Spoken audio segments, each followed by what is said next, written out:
A judge has sentenced Bernard Madoff to 150 years in prison. His victims were happy with the sentence. Bernie Madoff's going to die in prison. Whoopee! Relief. Excuse me, guys. Justice has been done. When passing down the maximum sentence, Judge Denny Chin said, quote, "The message must be sent that Mr. Madoff's crimes were extraordinarily evil."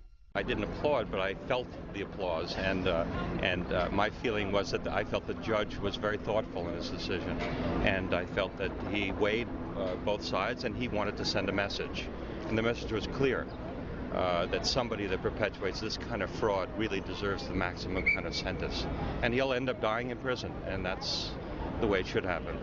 Madoff pled guilty in March to running a $65 billion Ponzi scheme that lasted several decades.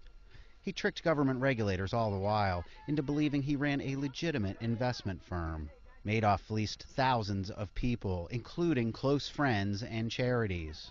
In court, Madoff faced his victims and apologized, saying, quote, "I live in a tormented state now, knowing all the pain and suffering that I've created. I've left a legacy of shame, as some of my victims have pointed out, to my family and grandchildren. I will turn and face you. I'm sorry." One man, a retired corrections officer who lost his life savings to Madoff, welcomed the apology. Well, he turned around and glanced at all the victims, and he looked me right in the eye, yes. But it felt great, a sense of relief, you know.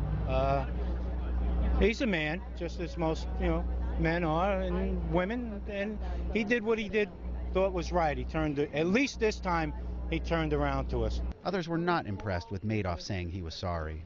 It's not going to bring the victims their money back. I didn't really believe that he was sorry. If he was really sorry, he wouldn't have done this for so many years. Madoff, a former chairman of the NASDAQ stock exchange, lived a life of luxury with his wife Ruth for decades. She released a statement after the sentence saying, quote, "Like everyone else, I feel betrayed and confused. The man who committed this horrible fraud is not the man I have known for all these years."